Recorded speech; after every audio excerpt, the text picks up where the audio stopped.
On a massive and unprecedented move in the field of criminal justice, District Attorney Sim Gill announces today that more than 12,000 people are now eligible to have their convictions reduced and possibly even expunged. ABC4's Sarah Martin breaks down what this could mean for you or someone you love.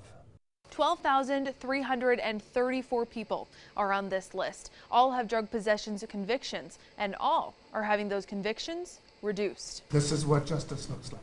District Attorney Sim Gill, with the help of local defenders and law students, combed through more than 100,000 drug-related convictions to find those eligible to have their rap sheets reduced. One of the faults of our criminal justice system has been the criminalization of what are otherwise public health issues: mental illness, substance abuse disorder.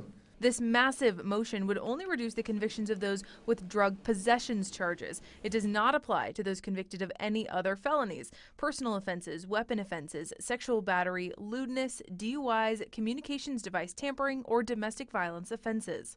These people also have to have been clean for 5 to 7 years. The overall goal here is to help more people qualify for expungement, which opens doors to housing, jobs, and education. If your conviction continues to hamper you as a millstone, as a scarlet letter for the next 10 years, 20 years, or 30 years, that not only impacts you, but it impacts their families, it impacts the loss of economic opportunity to their children, and that's how we create that intergenerational poverty and loss of economic opportunity. If you or a loved one is on this list, visit our website at abc4.com. This list only goes back to 1997 when records were digitized. So if you feel like you might qualify because of a conviction before 1997, we've got resources for you too on abc4.com. Reporting in the newsroom, I'm Sarah Martin, ABC4 News.